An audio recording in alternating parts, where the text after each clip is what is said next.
இருக்கிற எல்லாருக்கும் வணக்கம். நான் இப்பொழுதுதான் முதல் தடவையாக இந்தியாவை விட்டு வெளியில் வந்திருக்கிறேன். அதுவும் உங்கள் ஊருக்கு வந்ததில் ரொம்ப சந்தோஷம், மகிழ்ச்சி. என்னை பற்றி ரொம்ப பெருமையாக பிச்சினிக்காடு இளங்கோ அவர்கள் பெருமையாக பல வார்த்தைகள்லாம் சொன்னார். அவர் அவ்வளவு பெருமையாக சொன்னதற்கு காரணம் அவ்வளவு நானே அவருக்கு எழுதி கொடுத்தது.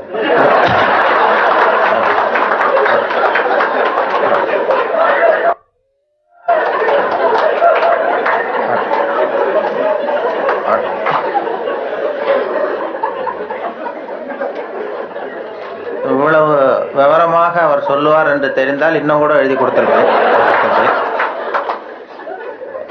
அதனால அவருக்கு முதல்ல நன்றி சொல்ல வேண்டும். எனக்கு யாரும் பொன்னாடையெல்லாம் போத்துகிற பழக்கம் எனக்கு அதிகமாக அனுபவம் இல்லை. யாரும் போத்துறதில்லை. நானா போய் பேசிட்டு வருவேன். இப்படிப்பட்ட பொன்னாடைகள் இங்கே ரொம்ப அபூர்வமாக போத்துனது, அதுவும் இந்த இடத்துக்கு ரொம்ப அவசியம். அது குளிர் அதிகமாக இருக்கிறது. நான் காசு கொடுத்து பொன்னாடை போத்திக்கிறது உண்டு சில இடங்கள்ல. இதெல்லாம் கௌரவத்துக்காக போற்றப்படுகிற பொன்னாடை. காசு கொடுத்து பொன்னாடை போத்திக்கிறது உண்டு. நாங்கள் இந்தியாவில் மாதம் ஒரு முறை இப்படி போத்திக்குவேன். அது யாருன்னா எனக்கு இந்த முடி வெட்டுகிற நண்பர்கிட்ட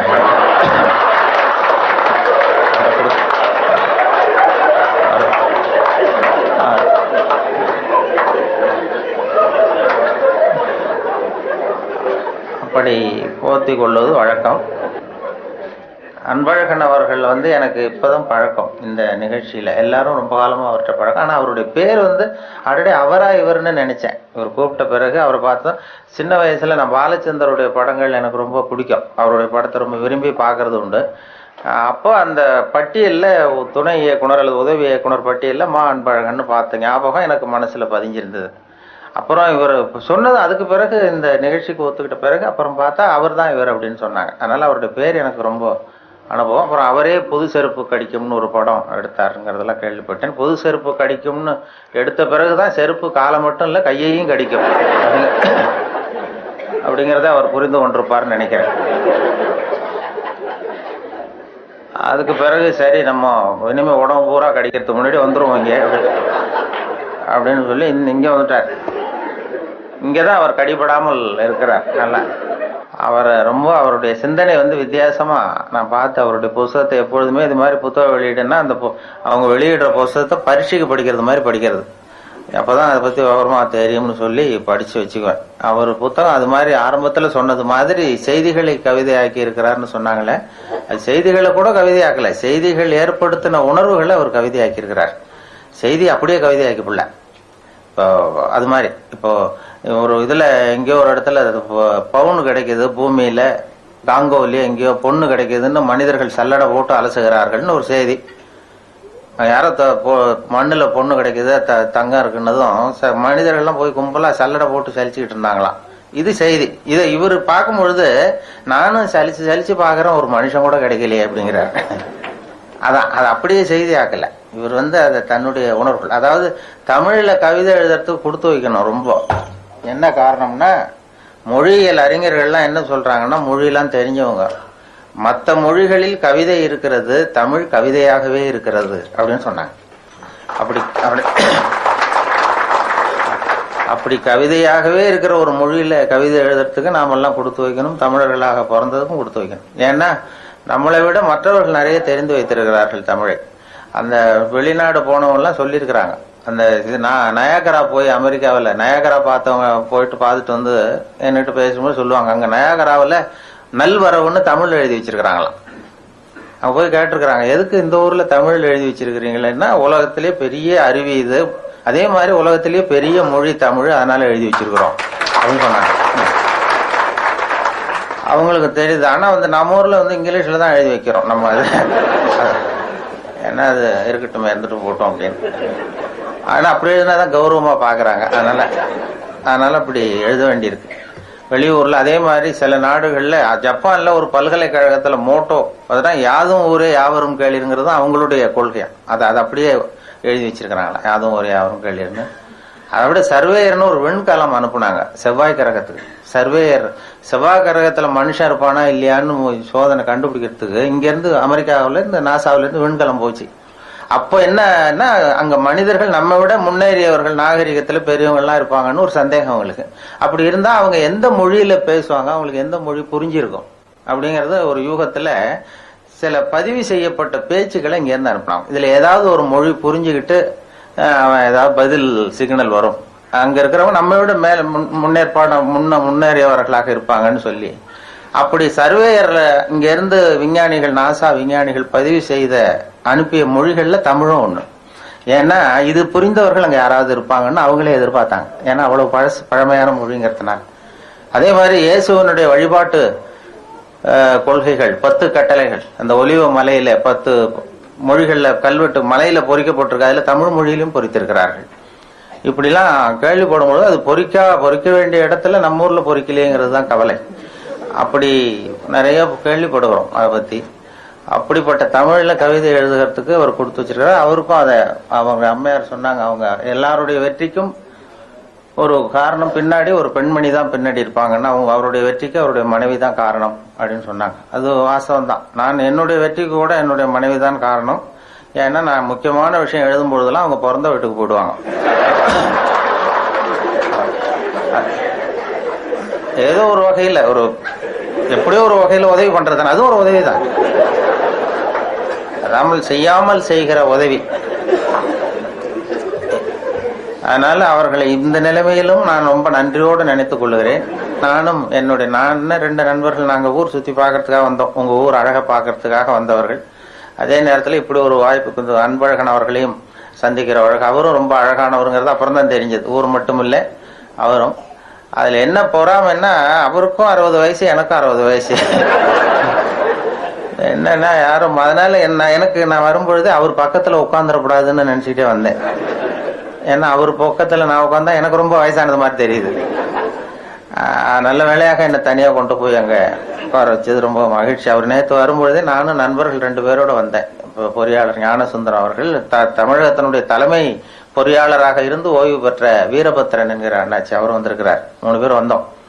அவர்கிட்ட அதான் கேட்டேன், என்னாச்சு இவருக்கு 60 வயசுன்னா நம்பவே முடியலையே அப்படின்னு சொல்லி நாங்க பேசிக்கிட்டோம். அவர் பார்த்ததும் இருக்கும் அண்ணாச்சி, அது நம்மளை ஒப்பிட்டு பார்க்காதீங்க, அது அவர் இப்படித்தான் பாரு, நம்மளை கம்பேர் பண்ணி பார்த்தா சந்தேகமா தான் இருக்கு, அதை பார்க்க வேண்டாம்னு சொன்னார். அப்புறம் இன்னைக்கு பார்த்தோம், இன்னும் ஒரு 5 குறைஞ்சிட்டு வயசு அப்படின்னு. நேற்று பார்த்ததை விட இன்னும் ஒரு 5 வயசு குறைஞ்சிட்டுதே அப்படிங்கிறது மாதிரி பேசிக்கிட்டோம் நாங்க. அது ரொம்ப அபூர்வம், அழகா. அதை மனசு சுத்தமாகவும் விட்டு அழகா இருந்தா தான் முகம் அழகா இருக்கும். அது உள்ளத்துல இருக்கிறது தான் மனசுல வரும். அந்த தெளிவான சிந்தனை, அந்த சிரிப்பு அவர் பார்த்தாரு. ஏன்னா வயசு குறையறதுக்கு எனக்கு சந்தேகம், எப்படி ஒரு குறைஞ்சது நேற்றை விடனா. வயசு குறையறதுக்கு இது வரைக்கும் யாரும் மாத்திரை கண்டுபிடிக்கல, மாத்திரை கத்துட்டு சாப்பிடுவாரோ அப்படின்னாரு. ஒரு டாக்டர் கண்டுபிடிச்சாராம் வயசு குறையறதுக்கு மாத்திரை. அது என்னன்னா, ஒரு மாத்திரை சாப்பிட்டா 1 வயசு குறைஞ்சிரும், 1 மாத்திரை சாப்பிட்டா 1 வயசு குறையும்னு ஒரு டாக்டர் மருந்து கண்டுபிடிச்சார். ஒரு பாட்டி அம்மா போயிருக்கு, 90 வயசு பாட்டி போய், எனக்கு ஒரு பாட்டில் மாத்திரை கொடுங்க டாக்டர், எனக்கு வேணும்னு வாங்கிட்டு வந்து மறுநாள் அதே 90 வயசு பாட்டி 30 வயசு பொண்ணா போயிருக்கு அதே டாக்டர் கிட்ட. இடுப்புல ஒரு கை குழந்தை, அது சட்டை கட்ட போடாம கட்டாரில் ஆயில் வச்சுட்டு 1 வயசு குழந்தை உட்காந்துருக்கு. இது இப்படியே தூக்கிட்டு போய் அந்த டாக்டர் கிட்ட, டாக்டர் நேற்று நான் ஒரு பாட்டியா வந்தேன், 1 மாத்திரை சாப்பிட்டா 1 வயசு குறையும், நீங்க நான் ஏதோ ஒரு ஆர்வத்துல ஒரு 30-40 மாத்திரையை சாப்பிட்டேன் ஒரே நாள்ல, இதை பாருங்க இப்படி ஆயிடுது அப்படின்ட்டு கை குழந்தையோட போய் நின்றுருக்கு. அதுக்கு டாக்டர் சொன்னாராம், ஏமா இதுக்காக வருத்தப்படாது, சந்தோஷப்படு, எல்லாரும் வயசு குறையணும்னு தான் நினைக்கிறாங்க, உனக்கு வயசு குறைஞ்சிட்டு நீ சந்தோஷப்படு, இதுக்கு ஏன் வருத்தப்படுறேன்னு இருக்காரு. அதுக்கு அவர் சொன்னாராம், அதுக்கு அந்த அம்மா சொல்லிச்சான், அப்படி இல்லை டாக்டர், என்னை பத்தி பரவாயில்ல, நான் 30 வயசு ஆயிடுது, இடுப்புல பாருங்க கை குழந்தை, இது ரொம்ப ஆர்வத்துல ஒரு 70 மாத்திரையை சாப்பிட்டுட்டு, இது என் வீட்டுக்காரரு.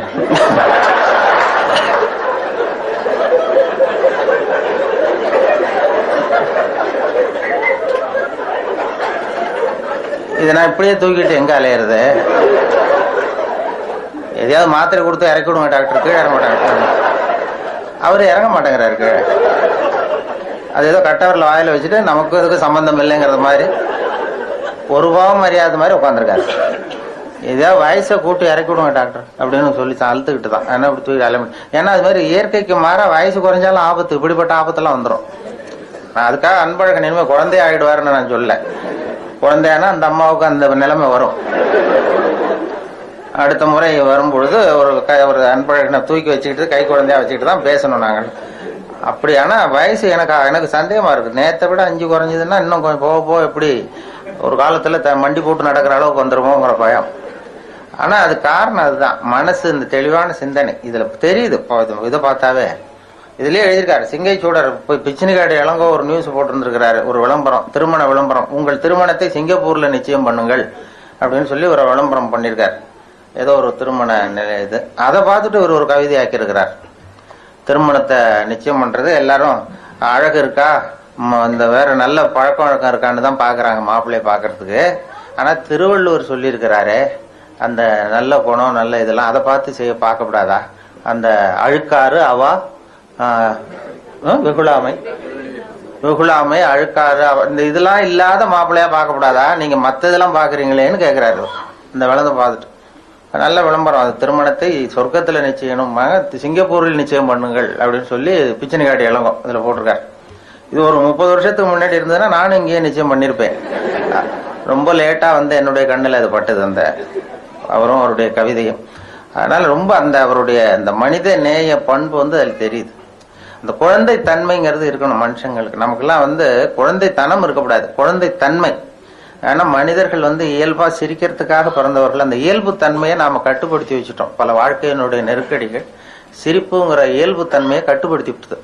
அதாவது ஒரு முதலாளிக்கு முன்னாடி தொழிலாளி சிரிச்சா மரியாதை குறைச்சல், பெரியவங்களுக்கு முன்னாடி சின்னவங்க சிரிச்சா மரியாதை குறைச்சல், வாத்தியாருக்கு முன்னாடி பசங்க சிரிச்சா மரியாதை குறைச்சல்னு சொல்லி சிரிப்புங்கிறது ஏதோ மரியாதை குறைவான செயல்னு காலங்காலமா போதிக்கப்பட்டு வந்திருக்கிறோம். அது நம்ம மரபு ரீதியாவே நம்ம கிட்ட ஒரு அழுத்தத்தை உண்டு பண்ணிவிட்டு தான் சிரிக்கிறதுக்கு தயக்கம் சிரிச்சா ஏதாவது தப்பா நினைச்சிருவாங்களோ அப்படின்னு நினைக்கிறதுனாலதான் இந்த இதய நோயெல்லாம் வருதான். இப்போ நிறைய ஹார்ட் அட்டாக் எல்லாம் வர்றதுக்கு காரணம் இந்த சிரிப்பு அடக்கப்பட்டதுனால.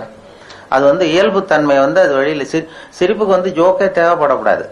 இப்ப இந்த அடக்கி பூட்டி வச்சிருக்கிற சிரிப்பை வெளியில கொண்டு வர்றதுக்கு ஜோக்குன்னு ஒரு சாவியை போட வேண்டியிருக்கு. இப்போ சாவி வேலையை தான் செய்யுது இந்த ஜோக்கெல்லாம். அந்த சாவியை போட்டு திறந்து சிரிப்பை அடக்கி இருக்கிறத வெளில கொண்டு வர்றோம். அது அவங்களுக்கு உடம்பு ரீதியான இதை கொண்டு வருதான் அப்படிங்கிறது இப்ப மருத்துவர்கள்லாம் கண்டுபிடிச்சிருக்கிறாங்க. அதனால சிரிப்புங்கிறது இயல்பான தன்மை. ஒரு குழந்தை கூட சிரிக்கும். அதாவது குழந்தைக்கு ஜோக்கு சொல்ல வேண்டியதில்லை. ஒரு குழந்தை தொட்டில படுத்திருக்கு, ஒரு கிளுகிழப்பை கொண்டு போய் ஆட்டுங்க சிரிக்கும். குழந்தை முகத்துக்கிட்ட ஒரு கிளுகிழப்பை ஆட்டினா சிரிக்குது இல்ல, அந்த கிளுகிழப்ப சத்தம் தான். அது என்ன ஜோக்காது? அந்த சத்தமே சிரிக்க வைக்கிறதுல அதுதான் மனிதத்தை இயல்பு தன்மை நமக்கு. அதனால ஒரு கிளுகிழப்ப குழந்தை முகத்துக்கிட்ட ஆட்டினா சிரிக்கும். அதே கிளுகிழப்பை ஒரு தாத்தா மூஞ்சிட்டு ஆட்டுங்க கோவம் வந்துடும், அடிக்க வருவார். ஏன்னா அப்படி இருந்தவர் இப்படி ஆயிட்டாரு. அது ஆகக்கூடாது. அந்த இயல்பு தன்மை மாறாத ஒரு குழந்தை, நாமெல்லாம் பிறந்து 1.5 மாசத்துல சிரிக்க ஆரம்பிக்கிறோமா? பிறந்து 1.5 மாசத்துல சிரிக்க ஆரம்பிக்கிறோம். அதுதான் முதல் சிரிப்பு, அர்த்தத்தோட சிரிக்கிறது. அது ஒரு குழந்தை ஒரு நாளைக்கு 200 தடவை சிரிக்குதான். புள்ளி விவரம், ஒரு குழந்தை ஒரு நாளைக்கு 200 தடவை சிரிக்குது. நம்ம மாதிரி உள்ளவங்களாம் 15 தடவை சிரிக்கிறோமா?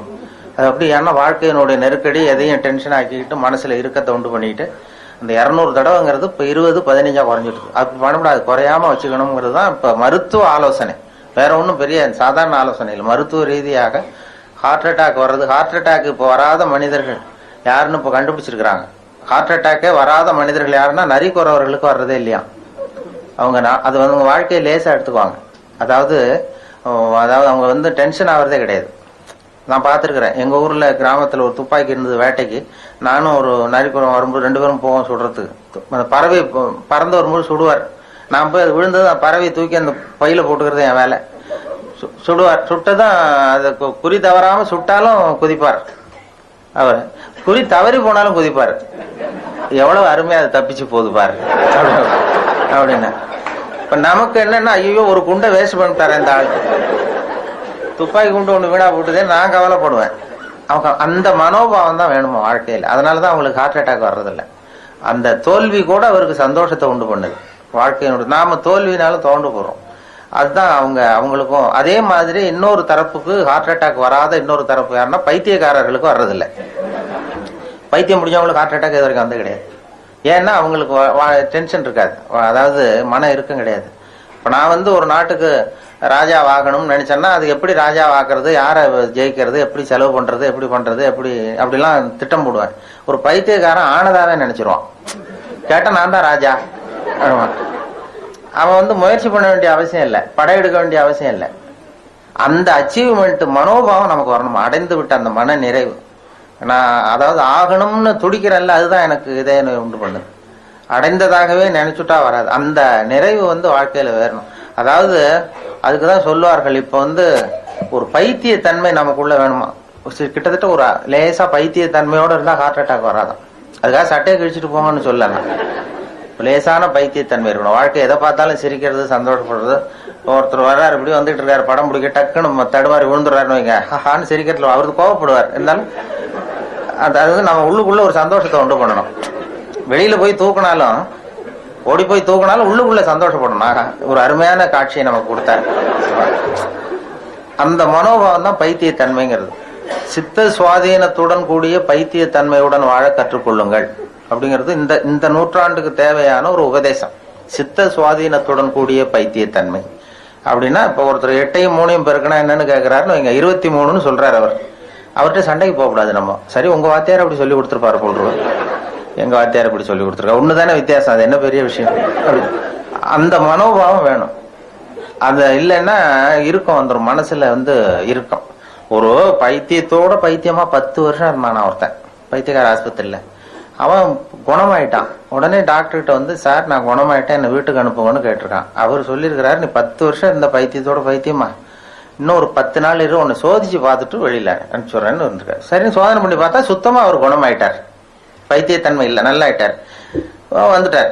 வந்ததுக்கு அப்புறம் பத்திரிகை நிருபர்கள்லாம் போய் அவர் பேட்டி கண்டாங்களாம். எப்படிங்க பைத்தியக்கார ஆஸ்பத்திரியில 10 வருஷம் இருந்தீங்களே, உங்க அனுபவம் என்ன அப்படின்னு. அப்ப அவர் சொன்னாராம், இந்த பாருங்க, பைத்தியத்தோட பைத்தியமா நான் 10 வருஷம் இருந்தேன், அது 10 வருஷமும் 10 வினாடியா போயிட்டுது எனக்கு. பைத்தியங்களுக்கு மத்தியில புத்தி தெளிஞ்சவனா 10 நாள் இருந்தேன், அது 10 யுகமா போச்சு எனக்கு அப்படின்னு. நான் உங்களுடைய வாழ்க்கை ஒவ்வொரு நாளும் யுகமா போகணுமா வினாடியா போகணுமாங்கிறத முடிவு பண்ணணும். அதுதான் சித்த சுவாதீனத்துடன் கூடிய பைத்தியத்தன்மையுடன் வாழ கற்றுக்கொள்ளுங்கள் அப்படிங்கிறது. அப்படி இருந்தா ஹார்ட் அட்டாக் எல்லாம் வராது. இதய நோயை பத்தி பயப்பட வேண்டியதில்லை. அந்த பர்ஃபெக்ஷன் ஒன்றும் பார்க்கக்கூடாது. இப்போ ஒரு பேங்க் உத்தியோகத்துக்கு ஒருத்தர் போனாராம் இன்டர்வியூக்கு. 8யும் 3யும் பெருக்குனா என்னன்னு கேள்வி கேட்டிருக்காங்க. பேங்க்ல கணக்கு வழக்கு தெரியாதவங்களை சேர்க்க முடியாது இல்ல. 8யும் 3யும் பெருக்க 23ன்னு வாய் தவறி சொல்லிவிட்டான் அந்த பையன். வெளியில வந்தது அவனுக்கு ஞாபகம் வந்துட்டுது, சரி தெரியாதனமா சொல்லிவிட்டோம், நமக்கு நிச்சயமா இந்த வேலை கிடைக்காது. ஏன்னா ஒரு சின்ன பெருக்கல் கூட போட தெரியலன்னா பேங்க்ல எப்படி வேலை கொடுப்பாங்க. 8யும் 3 23 வாய் தவறி சொல்லிட்டோம்னு வந்துட்டான். ஆன்சர் தெரி சரியா சொல்லாம வந்துட்டான், மறதி. நமக்கு இந்த வேலை இல்லைன்ட்டு வீட்டுக்கு வந்துட்டான். வீட்டுக்கு வந்தா ஒரு அப்பாயின்மெண்ட் ஆர்டர் வந்துட்டுது, வந்து சேர்ந்துக்கிடான்னு பேங்க்ல இருந்து. இப்ப நினைச்சான், சரி அவரும் சரியா காதுல வாங்கல போடுறது நம்ம சொன்னதை, அதான் கொடுத்துட்டாரு, இல்லைன்னா வேலை கிடைக்காதுன்னு வேலையை சேர்த்துக்கிட்டான். பர்மனன்ட் ஆகிற வரைக்கும் இந்த வேலையை சொல்லக்கூடாது, நம்ம இந்த இது மாதிரி தப்ப இல்லைன்னா வீட்டுக்கு அனுப்பிச்சிருவாங்க அப்படின்னு பல்ல கடிச்சிக்கிட்டு இருந்தான். வேலை கிடைச்சது. அதுக்கப்புறம் போய் மேனேஜர்கிட்ட சொன்னான், சார் இங்க வேலைக்கு வரும்பொழுது என்ன ஒரு கேள்வி கேட்டுங்க, 8யும் 3யும் பெருக்குனா என்னன்னு நான் வாய் தவறி 23ன்னு சொல்லிட்டேன், நீங்க அதை நீங்களும் அதை சரியா கவனிக்கல போல் இருக்கு, அதனால எனக்கு வேலை கொடுத்துட்டீங்க சார், ரொம்ப தேங்க்ஸ் அப்படின்னு இருக்கான். அப்ப அவர் சொன்னார் அந்த மேனேஜர், இந்த பாருப்பா, நீ இன்டர்வியூக்கு இங்க வந்த அன்னைக்கு மொத்தம் 294 பேர் வந்தாங்க, உன்ன மாதிரி இன்டர்வியூ வந்தாங்க. அத்தனை பேருக்கிட்டையும் இந்த கேள்வியை கேட்டோம், 8யும் 3யும் பெருக்குனா என்னப்பான்னு கேள்வி கேட்டேன், நீ சொன்னதுதான் நியரஸ்ட் கரெக்ட் ஆன்சர்.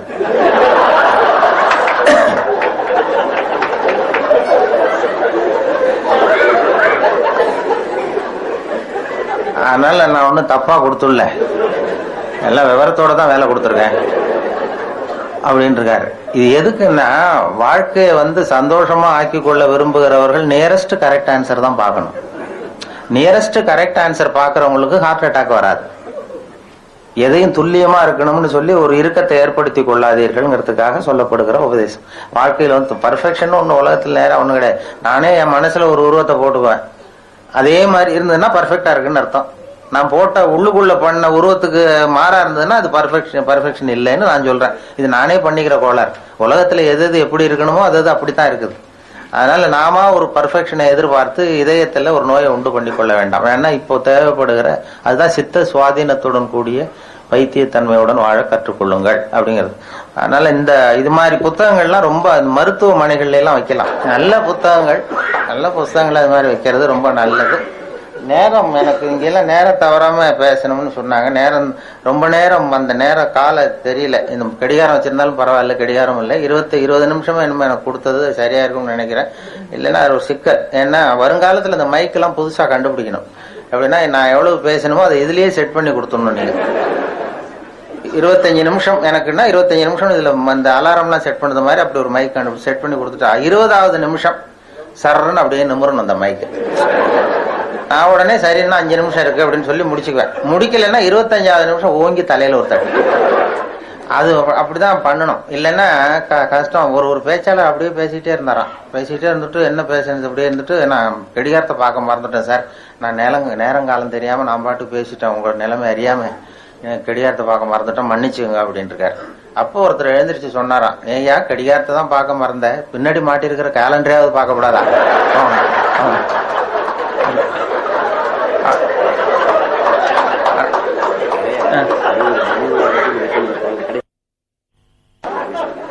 அதனால முடிக்கிறது வேற. ரெண்டாவது இந்த மணி விழாங்கிறது அவருக்கு பாருங்க, அவருக்கு 60, அவருக்கு நம்முடைய வாழ்த்துக்களை தெரிவிக்கணும். 60 வயது மணி விழாங்கிறது.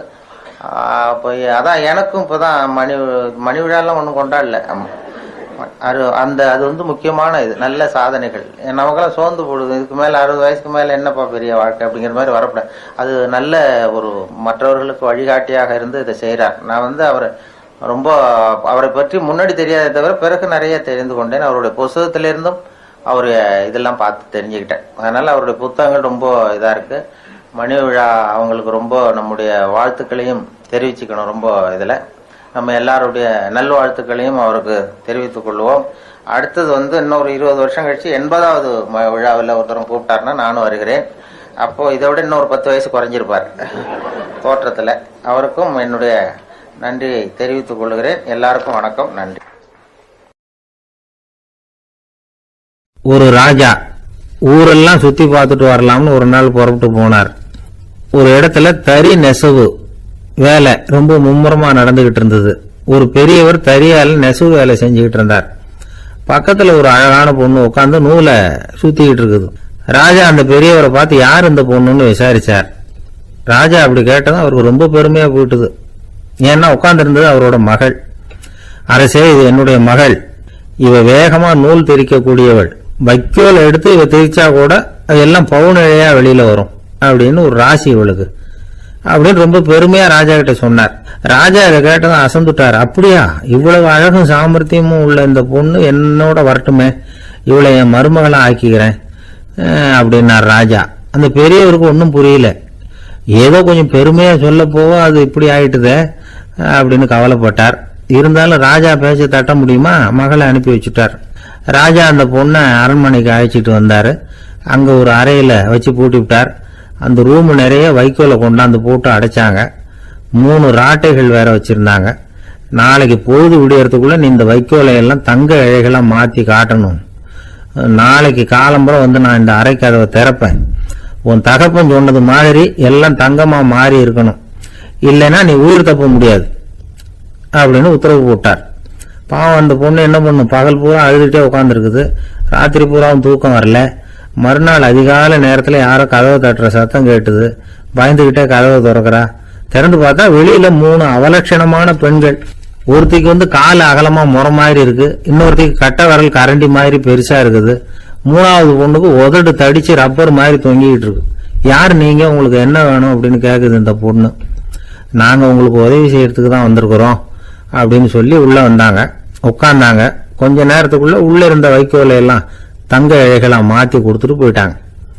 காலையில ராஜா வந்தார், பார்த்தார். ஆகா பேஷனார். இன்னும் கொஞ்சம் வைக்கோலை கொண்டாந்து அந்த ரூம்ல போட சொன்னார். இந்த வைக்கோலையும் இன்னைக்கு தங்கமா மாத்தி விடு, நாளைக்கு மறுநாள் உனக்கும் இளவரசனுக்கும் கல்யாணம்னு சொல்லிவிட்டார். இன்னைக்கு ராத்திரி அந்த 3 பொண்ணுங்களும் வந்தாங்க. வைக்கோலை பொண்ணு இழைகளா மாத்தினாங்க, புறப்பட்டாங்க. இந்த பொண்ணு அவங்க காலில் விழுந்து வணங்கினா. என் உசுரை காப்பாத்தினீங்க, உங்களுக்கு நான் என்ன கைமாறு செய்ய போறேன் அப்படின்னா. பயப்படாத, நீ விரும்பினா எங்களுக்கு ஒரு உதவி செய்யலாம். உன்னுடைய கல்யாணத்துக்கு நாங்க 3 பேரும் வரோம். நீ எங்களை வந்து வரவேற்று ராஜா கிட்டையும் இளவரசர்கிட்டையும் நாங்க வந்து உன்னோட பெரியப்பா பொண்ணுங்கன்னு சொல்லி அறிமுகப்படுத்தி வை, நாங்க விருந்து சாப்பிட்டுட்டு போயிடுறோம் அப்படின்னாங்க. ரொம்பவும் சந்தோஷமா சரின்னு ஒத்துக்கிட்டா. கல்யாண நாள் வந்தது. கல்யாணம் ரொம்ப கோலாகலமா நடந்துகிட்டு இருக்கு. எல்லா தேசத்து ராஜா ராணிகளும் வந்துகிட்டு இருக்கிறாங்க. அந்த 3 அவலட்சணமான பொண்ணுங்களும் வந்து சேர்ந்தாங்க. யார் இவங்கன்னு கேட்டார் ராஜா. என் பெரியப்பா பொண்ணுங்க அப்படின்னா அந்த பொண்ணு. காலும் உதடும் கட்டை விரலும் ஏன் இப்படி உங்களுக்கு அவலட்சணம் ஆயிட்டுது அப்படின்னு கேட்டார். அதுக்கு அந்த பொண்ணுங்க பதில் சொன்னாங்க. என்ன செய்யறது, ஓயாம வைக்கோல 101 ஒருத்தியோட கட்டை விரல் அப்படி கரண்டி மாதிரி ஆயிட்டுது. நாக்குல தொட்டு தொட்டு திரிச்சதுனால ஒருத்தியோட உதடு அப்படி ஆயிட்டுது. காலால கட்டையை அழுத்தி அழுத்தி தறி போட்டதுனால இன்னொருத்தையோட கால் அப்படி ஆயிட்டுது. உங்க மருமகளா வந்திருக்கிற இந்த பொண்ணு அந்த மூணையுமே செய்ய தெரிஞ்சவதான்.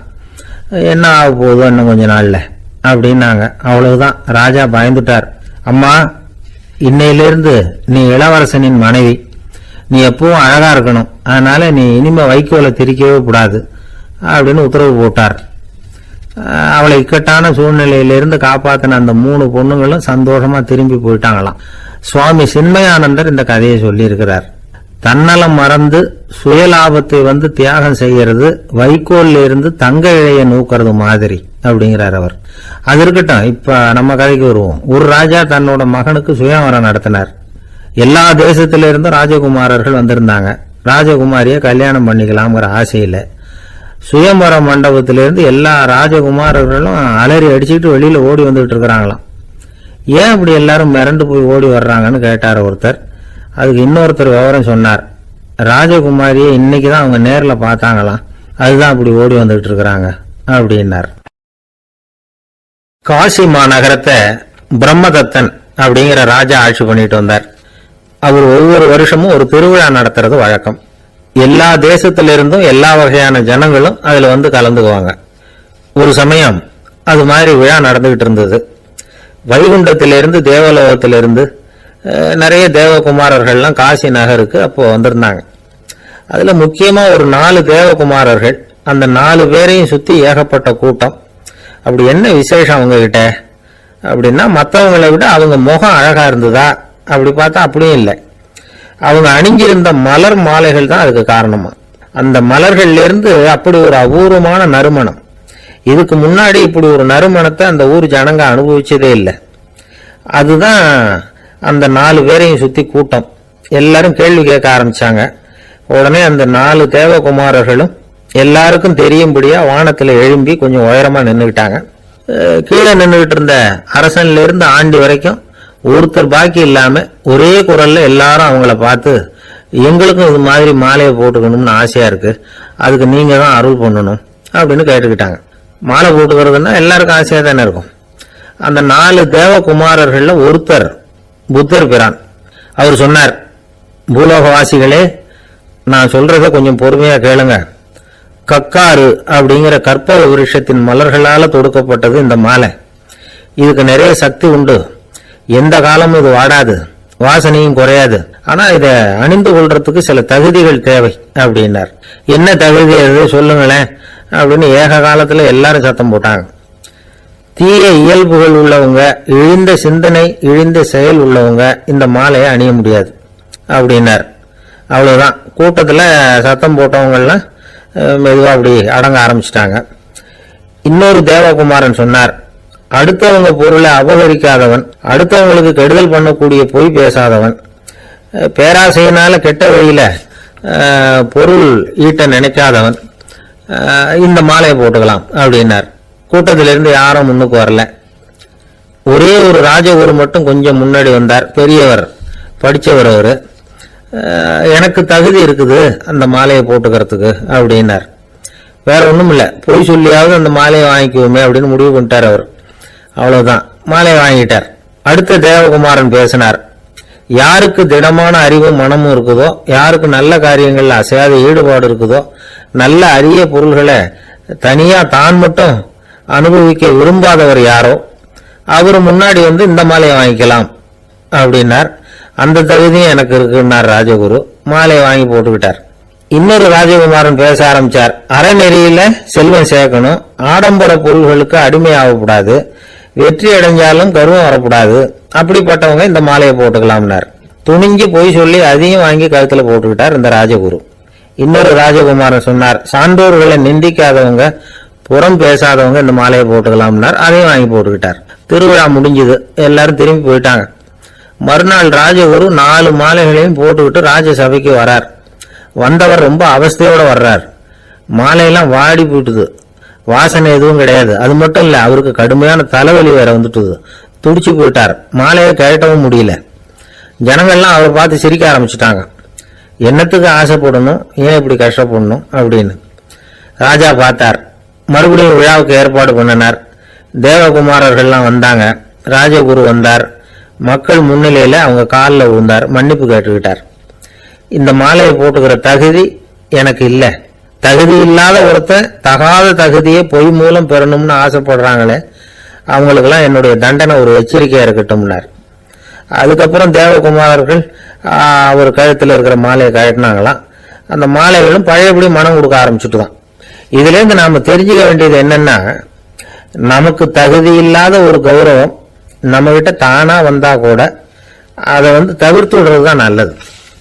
அதுதான் புத்திசாலித்தனம். ஒருத்தர் வந்தார், சார் எங்க இலக்கிய மன்ற விழாவுக்கு நீங்க தலைமை தாங்கணும்னார். உடனே இவர் சொன்னார், பேச்சாளர், சார் இலக்கியத்தை பத்தி பேசுற தகுதி எனக்கு இல்லையே அப்படின்னார். உடனே அவர் கூப்பிட வந்தவர் சொன்னார், அந்த தகுதி உங்களுக்கு இல்லைங்கிறது எங்களுக்கும் தெரியும் சார், அதனாலதான் உங்களை தலைமை தாங்க கூப்பிடுறேன் அப்படின்னார். அது சரி, தலைமைன்னா அதுக்கு இவர் என்னதான் அர்த்தம் பண்றாருன்னு தெரியல.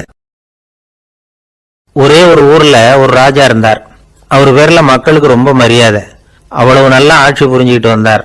அவருக்கு வயசாயிட்டுது. அதனால ஒரு நாள் அமைச்சரை கூப்பிட்டார். இதை பாருங்க, எனக்கு வயசாயிட்டுது, அதனால இந்த அரச பொறுப்பை எல்லாம் நீங்க ஏத்துக்குங்க அப்படின்னார். அதுக்கப்புறம் ராணியை கூப்பிட்டார். வா, நாம இனிமே இங்க இருக்க வேணாம், காட்டுக்கு போய் தவம் பண்ணலாம் அப்படின்னு கூப்பிட்டார். இந்த செய்தி மக்களுக்கு அறிவிக்கப்பட்டது. மக்கள் உடனே கூட்டம் கூட்டமா அரண்மனைக்கு வர ஆரம்பிச்சுட்டாங்க. மன்னரை போய் பாக்குறாங்க. அரசே, தாங்கள் எங்களுக்கு தந்தை மாதிரி, நீங்க காட்டுக்கு போயிட்டா நாங்கள்லாம் இங்க எப்படி இருக்க முடியும்? எங்களுக்கெல்லாம் எந்த துன்பமும் இல்லாம பாத்துக்கிட்டு வர்றீங்க. இது மாதிரியான ஒரு அரசாட்சி இல்லைன்னா மக்கள் வாழ்ந்து என்ன பயன் அப்படின்னாங்க. இருந்தாலும் என்ன பண்றது, வயசாயிட்ட காரணத்தினால இந்த முடிவுக்கு வர வேண்டி இருக்குது அப்படின்னாரா ராஜா. அப்படின்னா நீங்க காட்டுக்கு போக வேணாம், நாங்க போறோம். நாங்க அங்க போய் தவம் பண்றோம், வழிபாடு பண்றோம். கடவுள் வருவார், அவர்கிட்ட வரம் வாங்கிட்டு வந்துடுறோம் அப்படின்னாங்களாம். அப்படி சொல்லிவிட்டு உடனே எல்லாரும் காட்டுக்கு போனாங்க. நாட்டு மக்கள் எல்லாரும் ஒட்டு மொத்தமா காட்டுல உட்காந்துக்கிட்டு தவம் பண்றதை பார்த்தார் கடவுள். உடனே புறப்பட்டு வந்தார். எல்லாரும் இப்படி உட்காந்துருக்கிறீங்களே, என்ன வேணும் உங்களுக்கு அப்படின்னு கேட்டார். உடனே மக்கள் எல்லாரும் ஒரு குரல்ல சொன்னாங்க, சுவாமி, எங்கள் மன்னன் ரொம்ப நாளைக்கு நல்லபடியா இருக்கணும். அவர் மகிழ்ச்சியாகவும் உடல் நலத்தோடும் இருந்தாதான் நாங்க அமைதியா வாழ முடியும் அப்படின்னாங்க. சரி, அதுக்கு என்ன செய்யணும் அப்படின்னாரு ஆண்டவன். எங்க மன்னருக்கு இன்னும் ஒரு 100 வருஷம் ஆயுள கொடுங்க அப்படின்னாங்க. அவ்வளவு தானே, சரி அப்படியே ஆகட்டும் அப்படின்னு சொல்லிவிட்டு ஆண்டவன் போயிட்டார்.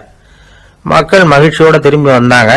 மன்னா, கடவுள் வரம் கொடுத்துட்டார், நீங்க 100 வருஷம் வாழ போறீங்க அப்படின்னாங்க. இதை கேட்டதும் ராணி ராஜாவை வணங்கி, நான் தவம் செய்ய போறேன் அப்படின்னு புறப்பட்டாங்க.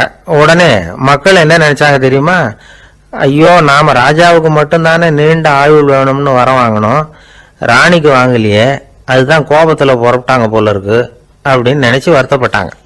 ஆனா ராணி நினைச்சது அது இல்ல. ராணி போய் தவம் பண்ணாங்க, கடவுள் காட்சி கொடுத்தார். இவங்க கேக்குறாங்க, சுவாமி, ராஜாவுக்கு மட்டும் 100 வருஷம் ஆயுள்னு வரம் கொடுத்துட்டீங்க, அப்படின்னா குடிமக்களும் 100 வருஷம் இருக்கணும். இப்படிப்பட்ட குடிமக்கள் இல்லைன்னா அப்படிப்பட்ட அரசன் இருந்து என்ன பிரயோஜனம் அப்படின்னாங்களாம். ஆண்டவன் பார்த்தார், சரி அவங்களும் 100 வருஷம் வாழ்வாங்க, அது மட்டும் இல்ல நீயும் 100 ஆண்டு காலம் வாழ வரமளிக்கிறேன் அப்படின்னு சொல்லிவிட்டு மறைஞ்சிட்டார். இதுல ஆண்டவன் வர்றதும் மறையறதும் முக்கியம் இல்லை. இதுல கவனிக்க வேண்டியது ஆள்கிறவனின் விசால மனம், குடிமக்களின் விசால மனம், ஆள்கிறவன் மனைவியினுடைய விசால மனம். இப்படி ஒரு நாடு இருந்துட்டுதுன்னா எப்படி இருக்கும் வாழ்க்கை நினைச்சு பாருங்க. அதனாலதான் பெரியவங்க எல்லாம் சொல்றாங்க, இதய வாசல் திறந்தே இருக்கணும், இதயத்தின் கதவுகளை மூடாதீங்க அப்படின்னு சொல்லுவாங்க. என்கிட்ட ஒருத்தர் சொன்னார், என்னுடைய இதய வாசல் எப்பவும் திறந்தே தான் இருக்குதுன்னார். எதனால் அப்படி சொல்றீங்க அப்படின்னு கேட்டோம்.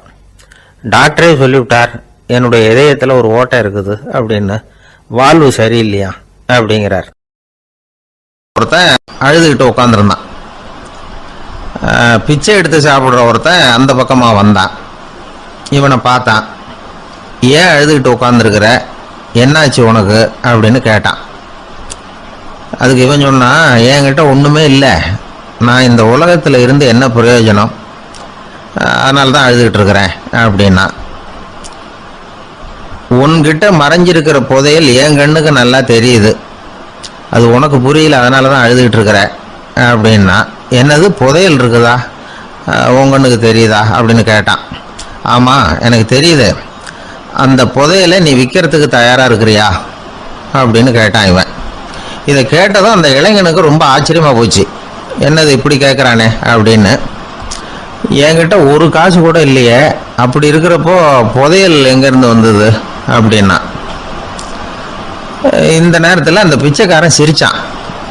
இப்படி தான் இந்த உலகத்தில் எல்லாரும் சொல்லிகிட்டு இருக்கிறாங்க, என்கிட்ட ஒன்றுமே இல்லைன்னு சொல்லி. ஆனால் அவங்கக்கிட்ட தான் புதையல் இருக்குது, நீ வேணும்னா என் கூட வா, நம்ம நாட்டு அரசர்கிட்ட போவோம், உங்ககிட்ட இருக்கிற புதையலை அவர் நல்ல விலைக்கு எடுத்துக்குவார் அப்படின்னா. அது எப்படி உனக்கு தெரியும்னா, இதுக்கு முன்னாடியும் இது மாதிரி பல பேரை நான் ராஜா கிட்ட அழைச்சிட்டு போயிருக்கிறேன், அதனால தான் உன்னை பார்த்தேன், உன்னையும் கூப்பிடுறேன், நீ சரின்னு சொன்னால் உன்னை அழைச்சிட்டு போகிறேன், உங்ககிட்ட இருக்கிற புதையலை அவர் நல்ல விலை கொடுத்து எடுத்துக்குவார் அப்படின்னு சொன்னான். இவன் இப்படி சொல்கிறதும் அந்த இளைஞனுக்கு ஒன்றுமே புரியல. இது என்னது இந்த ஆள் இப்படி சொல்லிகிட்டு இருக்கிறான், நம்மக்கிட்ட என்ன இருக்குது, அதுவும் இல்லாமல் இவனே பிச்சை எடுத்து சாப்பிட்டுக்கிட்டு இருக்கிறான், இவன் போய் நம்மளை ராஜா கிட்ட அழைச்சிட்டு போகிறதா போகிறேங்கிறானே என்ன அப்படின்னு சொல்லி அவன் யோசனை பண்ணான். என்ன யோசிக்கிற, உனக்கு பணம் வேணும்னா என்னோட வா அப்படின்னா. இளைஞன் ஒரு முடிவுக்கு வந்தான். சரி, இங்கேயே உட்காந்துக்கிட்டு இருக்கிறத விட அங்கேயாவது போய் பார்ப்போமே, இங்கே அழுதுட்டு உட்காந்துருக்கிறதுல என்ன பிரயோஜனம், ஏதோ கூப்பிட்றான் போய் பார்த்துட்டு வருவோமே அப்படின்னு சொல்லி அவன் கூட புறப்பட்டான். பிச்சைக்காரன் முன்னாடி போயிட்டே இருக்கிறான், இந்த இளைஞன் பின்னாடி நடந்து போயிட்டு இருக்கான். ரெண்டு பேரும் அரண்மனையை நோக்கி போகிறாங்க. பாதி வழி போயிருப்பாங்க. வழியில் அந்த பிச்சைக்காரன் சொன்னான், இதை பாரு, முன்னாடியே சில விஷயங்களை நாம் பேசிக்க வேண்டியிருக்கு, சரியாக தெளிவாக முடிவு எடுத்துக்கிட்டு அதுக்கப்புறம் ராஜாக்கிட்ட போகணும். ஏன்னா அங்கே போய் அது முடியாது இது முடியாதுன்னு நாம் நமக்குள்ளே சண்டை போட்டுக்கிட்டு இருக்க முடியாது. ராஜாவுக்கு விலையை பற்றி கவலையே இல்லை, எவ்வளவு சொன்னாலும் நமக்கு பணம் கிடைச்சிரும். ஆனால் அதுக்கப்புறம் நான் இதை விற்கிறதுக்கு தயாராக இல்லைன்னு சொல்லிடக்கூடாது. அதனால் புதையலை விற்கிறதா இல்லையாங்கிறத இங்கேயே தெளிவாக முடிவு செஞ்சுக்கணும், இல்லைன்னா ராஜா கிட்ட போய் அங்கே போய் குழப்பிக்கிட்டு இருக்க முடியாது அப்படின்னு சொன்னான். இளைஞனுக்கு ஒன்றுமே புரியல. என்ன சொல்கிற நீ, என்கிட்டயா புதையலா, எங்கே இருக்குது அப்படின்னு சொல்லி குழம்பி போனான். இப்போ அந்த பிச்சைக்காரன் சொன்னான், இதை பாரு, இப்போ உதாரணத்துக்கு உன்னுடைய கண்களை எடுத்துக்கோ, அதுக்கு நீ என்ன விலை கேட்டுற போகிற, நான் அதுக்கு ராஜா கிட்ட இருந்து ஒரு 50,000 ரூபா வாங்கி தர முடியும். உன்னுடைய இருதயத்தை கொடுக்குறியா, 20 லட்சம் ரூபா வாங்கி தரேன். மூளையை கொடுக்குறியா, 30 லட்சம் வாங்கி தரேன். என்ன சொல்கிற அப்படின்னு சொல்லி இந்த பிச்சைக்காரன் பேசிக்கிட்டே போகிறான். இளைஞனுக்கு கோபம் வந்துட்டுது. என்ன உளர்ற, உனக்கு என்ன பைத்தியமா, கண்ணையும் மூளையையும் இருதயத்தையுமா விற்பாங்க, என்ன விலை கொடுத்தாலும் அதையெல்லாம் நான் விற்கிறதுக்கு தயாராக இல்லை, நான் விற்க மாட்டேன், அதை கொடுத்துட்டு நான் என்ன பண்ணுறது, இப்படி நான் மட்டும் இல்லை யாருமே இதை விற்கிறதுக்கு தயாராக இருக்க மாட்டாங்க அப்படின்னு சொன்னான் அந்த இளைஞன். இவன் இப்படி சொன்னதும் அந்த பிச்சைக்காரன் வாய் விட்டு சிரிக்க ஆரம்பிச்சுட்டான்.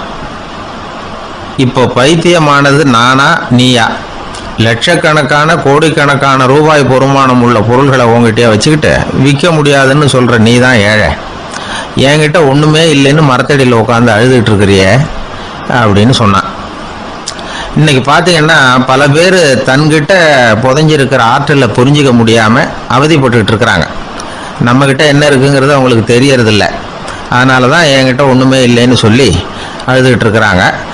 இதை விளங்க வைக்கிறதுக்கு பெரியவங்க சொல்கிற கதை இது. நம்மக்கிட்ட இருக்கிற புதையலை நாம் தான் தோண்டி எடுக்கணும். உண்மையான புதையலுங்கிறது உள்ளே இருக்குது, ஆனால் அதை வெளியில் தேடுற ஆசாமிகள் தான் அதிகம். சராசரி மனித இயல்பு அப்படி. நம்மக்கிட்ட விலை மதிக்க முடியாத பகுத்தறிவு இருக்குது, அதை வச்சுக்கிட்டு வாழ்க்கையில் முன்னேறதுக்கு முயற்சி பண்ணணும். என்கிட்ட ஒன்றுமே இல்லைன்னு நினச்சி ஓரமாக உட்காந்துடக்கூடாது. முயற்சி செஞ்சால் முடியாத காரியம் எதுவுமே இல்லை. ஒரு ரயில்வே ஸ்டேஷன் பக்கம் வெளியில் ஒரு டாக்ஸி நின்றுட்டு இருந்தது. அந்த பக்கமாக வந்த ஒருத்தர் டாக்ஸி டிரைவரை பார்த்து சொன்னார், ஐயா உங்கள் வண்டியில் பின் சீட்டில் ஒரு மணி பர்ஸு கிடக்கு, யாரோ மறந்து விட்டுட்டு போயிருக்கிறாங்க அப்படின்னாரு. இல்லை அது காலி பர்ஸு தான், நான் தான் அதை அங்கே போட்டு வச்சுருக்கிறேன்னார் டிரைவர். ஏன்னு கேட்டார் அவர். இதுக்கு டிரைவர் சொன்னார், அதை பார்க்குற யாராவது அதை எடுத்துக்கலாம்ங்கிற ஆசையிலையாவது சவாரிக்கு வருவாங்க, அதுக்காக தான் போட்டு வச்சிருக்கிறேன் அப்படின்னார். ஒரு ஊர்ல ஒரு ராஜா இருந்தார். அவர் அடிக்கடி காட்டுக்கு வேட்டையாட போவார். சில நண்பர்களையும் கூட அழைச்சிக்கிட்டு போவார். காட்டுக்கு போனதும் ஆளுக்கு ஒரு பக்கமா போய் வேட்டையாடுவாங்க. சாயந்தரமா திரும்பி வருவாங்க. மறுநாள் அரண்மனையில் உட்காந்து ஒவ்வொருத்தரும் அவங்க அனுபவங்களை எல்லாம் சொல்லிக்குவாங்க. அவங்க வீரத்துக்கு தகுந்த மாதிரி பரிசை அந்த ராஜா கொடுப்பார். இது மாதிரி ஒரு தடவை எல்லாரும் வேட்டைக்கு போயிட்டு திரும்பி வந்ததும் உட்காந்து பேச ஆரம்பிச்சிருக்கிறாங்க. ஒருத்தன் சொன்னா தன்னுடைய வீர செயலை பத்தி அளக்க ஆரம்பிச்சுட்டான். ஏன்னா அதுக்கு பரிசு கிடைக்க போகுதுல்ல. அதனால அவன் என்ன சொன்னான் தெரியுமா? அரசே, நேற்றுக்கு காட்டுல என்ன ஆச்சு தெரியுமா? எனக்கு நேரா ஒரு சிங்கம் வாயை திறந்துட்டு வந்துட்டுது. நான் பயப்படவே இல்லை. உடனே ஒரு கல்லை எடுத்து குறி பார்த்து வீசினேன். சிங்கத்து வாய்க்குள்ள போய் அந்த கல்லு மாட்டிக்கிட்டுது. அவ்வளவுதான். அந்த சிங்கம் என்னை பார்த்துட்டு பயந்துட்டு ஒரே ஓட்டமா திரும்பி ஓடி போயிட்டுது அப்படின்னா. ஆஹா பலே அப்படின்னு எல்லாரும் கை தட்டினாங்க. ரெண்டாவது ஆள் ஒருத்தன் எழுந்திரிச்சான். அவன் சொல்ல ஆரம்பிச்சான், அரசே, நான் போன வழியில 2 பெரிய மலைப்பாம்பு கிடந்தது. என்னை மூழ்கிறதுக்கு வந்தது. நான் என்ன பண்ணேன் தெரியுமா? அந்த 2 பாம்போட வாலையும் ஒன்னா சேர்த்து முடிச்சு போட்டுட்டேன். அவ்வளவுதான். அது அங்க இருக்க இது இங்க இருக்க முடிச்சு நல்லா இறுகி போட்டுது அப்படின்றான். ஆஹா அற்புதம்னு சொல்லி எல்லாரும் கை தட்டினாங்களாம். அடுத்தபடியா 3வது ஆள் ஒருத்தன் வந்தான். அவன் சொல்ல ஆரம்பிச்சான், மன்னா, நான் போன பாதையில குறுக்க ஒரு ஆறு, அதுல இறங்கி குளிச்சேன். யாரோ காலை பிடிச்சி இழுக்கிறது மாதிரி இருந்தது. திரும்பி பார்த்தா ஒரு பெரிய முதலை. நான் உடனே அப்படியே ஒரு துள்ளல் துள்ளி அது முழுவில் போய் உட்காந்துக்கிட்டேன். அதை அப்படியே கரைக்கு நீந்த வச்சேன். கரைக்கு வந்து சேர்ந்ததும் அப்படியே ஒரே துள்ளி குதிச்சு கரைக்கு வந்துட்டேன் அப்படின்றான். அவன் தன்னுடைய வீரத்தை அப்படி சொல்லியிருக்கான். அதடா எப்பேற்பட்ட வீரம் அப்படின்னு எல்லாரும் கை தட்டினாங்களாம். 4வது ஆள் எழுந்திரிச்சான். மன்னா, நான் போன இடத்துல ஒரு கரடி வந்து என்னை துரத்த ஆரம்பிச்சுட்டுது. நான் ஒரு மலை உச்சிக்கு வந்துட்டேன். அதுக்கப்புறம் ஒரு அடி எடுத்து வச்சாலும் அதுல பாதாளத்துல விழ வேண்டியதுதான். அந்த நேரம் பார்த்து ஒரு பெரிய ராட்சச கழுகு அந்த பக்கமா பறந்து வந்தது. நான் உடனே அப்படியே உயர எழும்பி அந்த கழுகோட காலை பிடிச்சிக்கிட்டேன். அப்படியே தொங்கிக்கிட்டே வந்தேன். ஒரு நல்ல இடம் வந்ததும் தொப்புன்னு கீழே குதிச்சு நடந்து வந்துட்டேன். இதுக்கும் எல்லாரும் கை தட்டுறாங்க. கடைசியா ஒரு ஆள் எழுந்திரிச்சான். அரசே, நான் வந்து போன வழியில ஒரு பெரிய யானை குறுக்க வந்தது. பயங்கரமா சத்தம் போட்டுக்கிட்டே வந்தது. நான் பயந்து ஓடல. உடனே என்ன பண்ணேன் தெரியுமா?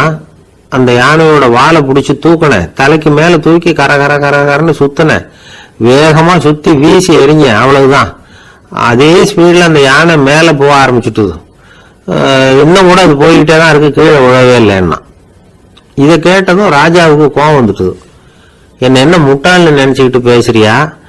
யானையை வந்து நீ வாழை பிடிச்சி தூக்குன, அதை நான் நம்பணுமா அப்படின்னார்.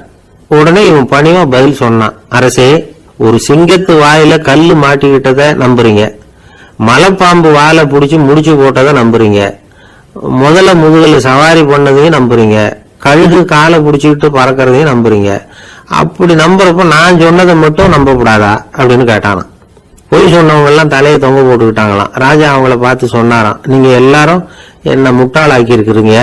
கடைசியா பேசின இவன் தான் எனக்கு உண்மை எது பொய் எதுங்கிறத புரிய வச்சிருக்கிறான். இவன் தான் உண்மையான தைரியசாலி அப்படின்னு சொல்லி அவனுக்கே பரிசெல்லாம் கொடுத்து பாராட்டினாராம். இப்படி ஒரு கதை. உண்மையை நிலைநாட்டுகிறவன் தான் உண்மையான வீரன் அப்படிங்கறத இதுல இருந்து நாம புரிஞ்சுக்கணும். இந்த காலத்துல எல்லாம் பொய் சொன்னாதான் பழைக்க முடியுங்கிறது ஒரு சில பேரோட நம்பிக்கை. ஒரு அப்பாவுக்கு தன் மகனுக்கு பொய் சொல்ல தெரியலையேங்கிற கவலை. பொய் சொன்னாதான் இந்த உலகத்துல பிழைக்கலாம், ஆனா இவனுக்கு அது தெரியலையே, அதனால இவனை அழைச்சிட்டு போய் நடுக்கடல்ல விட்டுட்டு வந்துருவோம் அப்படின்னு அழைச்சிட்டு புறப்பட்டான். கடற்கரைக்கு போனான். மகனுக்கு சந்தேகம், எங்கப்பா என்ன அழைச்சிட்டு போறேன்னு கேட்டிருக்கான். கடல்ல மீன் பிடிக்க கத்து கொடுக்க போறேன் உனக்கு அப்படின்னு நானா. நான் ஏற்கனவே மீன் பிடிச்சிட்டேனே நானா. இவன் மகன் எங்க அதுன்னு கேட்டிருக்கான். அப்பங்காரன் சுட்டு சாப்பிட்டுட்டேன் இருக்கான் புள்ள. அப்பங்காரன் பார்த்தான், சரி நம்ம புள்ள பொழைச்சிக்கோ அப்படின்னு சொல்லி திருப்பி அழைச்சிட்டு வந்துட்டானா. இணை புரியாத 2 நண்பர்கள் இருந்தாங்களாம். 2 பேரும் விடாம சிகரெட் குடிக்கிறவங்க. அதுல ஒருத்தன் செத்து போட்டான். இன்னொருத்தன் அதுக்கப்புறம் 2 சிகரெட்டா குடிக்க ஆரம்பிச்சானா. ஏன் இப்படி பண்றேன்னு கேட்டிருக்காங்க.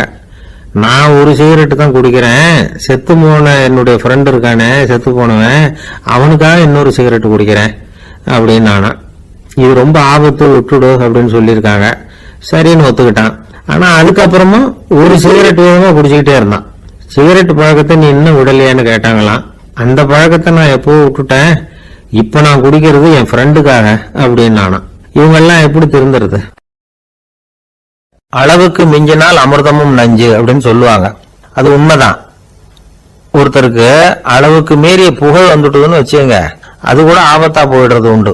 பழங்காலத்துல எல்லாம் கிரேக்க தேசத்துல ஒரு பழக்கம் உண்டாம். அதாவது யாராவது ஒருத்தரை நாடு கடத்தணும்னா அதுக்கு ஒரு வழி உண்டு. அதாவது ஒருத்தரை நாடு கடத்தணும்னு மக்கள் விரும்புறாங்கன்னு வச்சுங்களேன், அவர் பேரை ஒரு மண்பாண்ட ஓட்டுச்சில்லுல எழுதி அதை ஒரு குறிப்பிட்ட பொது இடத்துல போட்டுற வேண்டியது, அவ்வளவுதான். இது மாதிரி பல பேர் போட்டுக்கிட்டே இருப்பாங்க, எல்லாம் அப்படியே குவிஞ்சு போயிடும். அந்த ஓட்டாஞ்சில்லு குவியல்ல யாருடைய பேர் அதிகமா இருக்குதோ அந்த நபரை ஒரு 10 ஆண்டுகள் நாடு கடத்தி விடுவாங்க. இது அந்த ஊர் வழக்கமா. ஒரு நாள் அந்த குவியலுக்கு பக்கத்துல ஒரு ஆள் நின்றுட்டு இருக்கிறான். அவன் கையில ஒரு ஓட்டாஞ்சில்லு வச்சிருக்கிறான். அதுல யாரோட பேரையோ எழுதணும், எழுதி அந்த இடத்துல போடணுங்கிறது அவன் ஆசை. ஆனா அவன் படிக்காதவன், அதனால எழுத தெரியல. யாராவது அந்த வழியா வர்றாங்களான்னு பார்த்துக்கிட்டே நின்றுகிட்டு இருந்தான். ஒரு பெரியவர் வந்துகிட்டு இருந்தார். அவர்கிட்ட ஓடினான். கையில் இருந்த மண்பாண்ட சில்ல கொடுத்தான். ஐயா, இதுல ஒரு பேர் எழுதி கொடுங்களேன்னா அந்த பெரியவர் அதை வாங்கி கையில வச்சுக்கிட்டு, என்ன பேர் எழுதணும் சொல்லு அப்படின்னா இவன் சொன்னான், அரிஸ்டைடிஸ் அப்படின்னு எழுதுங்க அப்படின்னா. இதை கேட்டதும் அந்த பெரியவருக்கு அதிர்ச்சி. ஏன்னா அவரு தான் அரிஸ்டைடிஸ், தத்துவ மேதை அரிஸ்டைடிஸ் அவர். இருந்தாலும் நான் தான் அதுங்கிறத காட்டிக்காம அந்த ஆளுகிட்ட கேட்டார். அது சரிப்பா, அரிஸ்டைடிஸ்ங்கிற பேரை எழுத சொல்ற, அவர் உனக்கு என்ன கெடுதல் பண்ணார், அவர் பேரை இதுல எழுத சொல்றிய அப்படின்னு கேட்டிருக்கார். அதுக்கு இவன் சொன்னானா, அவர் எனக்கு எந்த கெடுதலும் பண்ணல, அவரை நான் பார்த்தது கூட இல்லை அப்படின்னு இருக்கான். அப்புறம் எதுக்காக அவரை நாடு கடத்தணும்னு நீ ஆசைப்படுற அப்படின்னு கேட்டிருக்கார். இப்போ அந்த ஆளு சொல்றான், அரிஸ்டைடஸ பத்தி எல்லாரும் பேசுறாங்க, அவர் ரொம்ப நல்லவர், அவர் ஒரு பெரிய அறிவாளிங்கிறாங்க, அவர் ஒரு பெரிய வள்ளல், பேரறிஞர், இப்படி எல்லாரும் சொல்றதை கேட்டு கேட்டு எனக்கு ரொம்ப அழுத்து போயிட்டுது, அதனால தான் வெறுப்பாயிட்டேன் அப்படின்னு நானும். இதுல இருந்து என்ன தெரியுது, நாம நல்லவனா இருக்கிறதுல ஒன்றும் இடைஞ்சல் இல்லை. ஆனா நம்மள நல்லவன் நல்லவன் எல்லாரும் சொல்ல ஆரம்பிச்சிட்டாங்கன்னு வச்சுக்கோங்க, அப்புறம் இடைஞ்சல் ஆரம்பம்னு அர்த்தம். எதுவுமே அளவுக்கு மிஞ்சி போகாம பாத்துக்க வேண்டியது ரொம்ப அவசியம். அளவுக்கு அதிகமா ஆசைப்படாதவங்கள ஆபிரகாம் லிங்கனும் ஒருத்தரான். அவரு ஒரு தடவை தன்னுடைய நண்பர்கள் கிட்ட பேசிக்கிட்டு இருந்தாராம். ஒருத்தர் கேட்டிருக்கார், ஒரு மனுஷனுக்கு கால்கள் எவ்வளவு உயரம் இருக்கணும் அப்படின்னு கேட்டாராம். இதுக்கு ஆபிரகாம் லிங்கன் சொன்னாராம், அது என்ன இடுப்புல இருந்து தரையை தொடுற அளவுக்கு உயரம் இருந்தா போதும் அப்படின்னாராம். ஒரு பெரிய பியானோ கலைஞர் வியன்னாவில் இருந்தார். ரொம்ப புகழ்பெற்ற இசை கலைஞர் அவர். இங்கிலாந்து மகாராணி விக்டோரியா அவருடைய சங்கீதத்தை கேட்கணும்னு ஆசைப்பட்டாங்க. அவரை அரண்மனைக்கு கூப்பிட்டாங்களாம். பியானோ வாசிக்க சொல்லி கேட்டாங்களாம். இவரும் ரொம்ப பிரமாதமா வாசிச்சு காட்டியிருக்கார். உடனே பாராட்டி பரிசுகள்லாம் கொடுத்து அனுப்புனாங்களாம். அந்த இசையை கேட்கறதுல அரசிக்கு ரொம்பவும் ஆர்வம் உண்டு. அதனால அதுக்கப்புறமும் அந்த கலைஞர் அடிக்கடி அரண்மனைக்கு வர வேண்டிய அவசியம் ஏற்பட்டது. ஏன்னா அரசி கூப்பிட ஆரம்பிச்சாங்க, இவர் போகணும், அங்க இசை நிகழ்ச்சி நடத்தணும், இவர் அங்க பாடி வாசிக்கிறது உண்டு. ஒரு தடவை மகாராணி அவரை பார்த்து, உங்க நாட்டு தேசிய கீதம் பாடுங்களேன் அப்படின்னு கேட்டாங்களாம். உடனே அவரு தன்னுடைய நாடான ஆஸ்திரியாவின் தேசிய கீதத்தை பாடியிருக்கிறார். அவர் பாட ஆரம்பிச்ச உடனே மகாராணி எழுந்திருச்சு நின்னாங்களாம். அதுக்கு மரியாதை செலுத்துற நோக்கத்தோட பாட்டு முடிகிற வரைக்கும் அப்படியே நின்றுகிட்டு இருந்தாங்களாம். இதுதான் அந்த அரசியினுடைய பெருந்தன்மை. அதாவது நாட்டுப்பற்றுங்கிறது அந்த அளவுக்கு அப்படி இருக்கணும். இப்படி ஒரு அரசியே நம்ம நாட்டு தேசிய கீதத்துக்கு எழுந்திருச்சு நின்று மரியாதை செலுத்துறாங்க அப்படிங்கறத புரிஞ்சுக்கும் பொழுது அந்த முதிய கலைஞரின் மகிழ்ச்சிக்கு அளவே இல்லையாம். அதுக்கப்புறம் அந்த பியானோ கலைஞர் ஒரு நாள் தன்னுடைய நண்பர் ஒருத்தர்கிட்ட பேசிக்கிட்டு இருந்தாராம். அப்ப சொன்னாராம், மகாராணியார் எனக்கு எவ்வளவோ பரிசுகள்லாம் கொடுத்துருக்குறாங்க, ஒரு தடவை எனக்கு வைரக்கல் பதித்த அணி ஒன்றை கூட பரிசா கொடுத்தாங்க. ஆனா அதை விட உயர்ந்த விலை மதிக்க முடியாத அணி என்ன தெரியுமா, நான் என்னுடைய நாட்டு தேசிய கீதத்தை நான் பாடுறப்போ அவங்க எழுந்திருச்சு நின்று மரியாதை செலுத்தினாங்களே, அதுதான் எனக்கு கிடைச்ச மிகப்பெரிய பரிசு அப்படின்னாராம். எனக்கு தெரிஞ்ச சங்கீத வித்வான் ஒருத்தர் இருக்கார். சமீபத்துல ஒரு நாள் அவரை பார்த்தேன். எப்படி போயிட்டு இருக்கு உங்க தொழில் அப்படின்னு கேட்டேன். ரொம்பவும் வித்தியாசமா போயிட்டு இருக்குங்க அப்படின்னார். என்ன சொல்றீங்க அப்படின்னு. முன்னாடி எல்லாம் நான் பாடினா எதிரில் இருக்கிறவங்க தான் எழுந்திரிச்சு போயிட்டு இருந்தாங்க, இப்ப எப்படின்னா நான் பாட ஆரம்பிச்சுட்டா உடனே பக்கவாத்தியக்காரனே எழுந்திரிச்சு போடுறான் அப்படின்னார் ரொம்ப வேதனையோட. ஒரு பெரியவர் உட்கார்ந்து இருக்கிறார். அவரை சுத்தி அவருடைய தோழர்கள் உட்கார்ந்து இருக்கிறாங்க. ஏதோ ஒரு முக்கியமான செய்தியை அவர் அவங்களுக்கு சொல்லிட்டு இருக்கிறார். அவங்களும் ஆர்வமா கேட்டுக்கிட்டு இருக்கிறாங்க. இந்த சமயத்துல யாரோ ஒரு ஆள் வேகமா அங்க வர்றார். வர்ற வேகத்திலேயே எனக்கு ஏதாவது உதவி செய்யுங்க அப்படின்னு கேட்டுக்கிட்டே வர்றார். கேட்கறது உதவி, ஆனா குரல் மிரட்டுறது மாதிரி இருக்கு, அதட்டி கேட்கறது மாதிரி இருக்கு. இதை கேட்டது அந்த பெரியவர் ஆத்திரப்படலை, ஆனா அவரை சுத்தி இருந்தவங்க ஆத்திரப்பட்டாங்க. இதை பெரியவர் கவனிச்சார். கொஞ்சம் அமைதியா இருங்கன்னார். வந்தவரை கூப்பிட்டார். அவருக்கு சில பொருள்களை கொடுத்தார். என்னங்க இப்போ உங்களுக்கு மகிழ்ச்சி தானே அப்படின்னார். அப்படின்னு அலட்சியமா அவர் சொல்றார். நான் உங்களை நல்ல முறையில நடத்தினேன்னா அப்படின்னு கேட்கிறாரு அவர் மறுபடியும். அதெல்லாம் ஒண்ணும் இல்லை அப்படின்னு சொல்லி அவரு சொல்லிட்டு இருக்கிறாரு. குரல்ல கடுமை குறையில. சுத்தி இருந்தவங்களால இதை பொறுத்துக்க முடியல. கோபத்தோட அவரை நோக்கி நெருங்க ஆரம்பிச்சாங்க.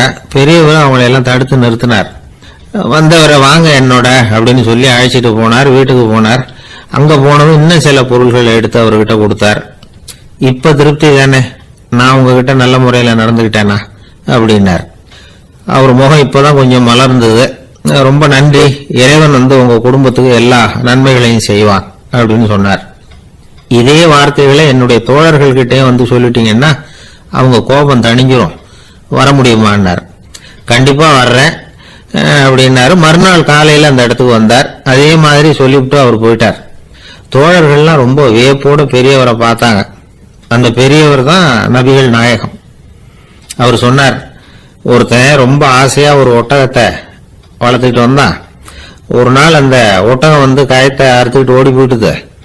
அக்கம் பக்கத்தில் இருக்கிறவங்க எல்லாம் அந்த ஒட்டகத்தை பிடிக்கிறதுக்கு முயற்சி பண்ணாங்க. அதை துரத்திட்டு ஓடினாங்க. ஒட்டகம் தாறுமாறா ஓட ஆரம்பிச்சது. இந்த சமயத்துல ஒட்டகத்தை வளர்த்தவன் அங்க ஓடி வந்தான். நீங்க அதை ஒண்ணும் செய்ய வேணாம், விட்டுருங்க, அதோட சுபாவம் எனக்கு நல்லா தெரியும், அதை சுலபமா என்னோட வழிக்கு கொண்டுட்டு வந்துட முடியும், நான் பாத்துக்கிறேன், விட்டுருங்க அப்படின்னா. எல்லாரும் விலகி போயிட்டாங்க. இவன் என்ன செஞ்சான் தெரியுமா? கொஞ்சம் புல்ல கையில எடுத்துக்கிட்டு அந்த ஒட்டகத்தை நெருங்கினான். அவ்வளவுதான். அது ஓடி இவன் காலடியில உட்காந்துக்கிட்டது.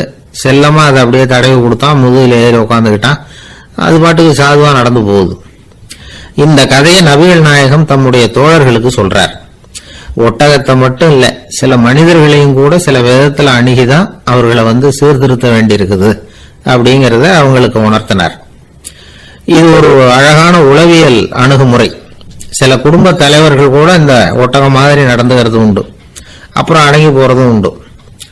ஒரு குடும்ப தலைவர் காலையில எழுந்திரிச்சதுல இருந்து சத்தம் போட்டு கத்திக்கிட்டு இருப்பார். பக்கத்துல இருந்தவங்கலாம் ஓடி போய் சமாதானம் பண்ணி பார்த்தாங்க. அவர் ஓயறது மாதிரி தெரியல.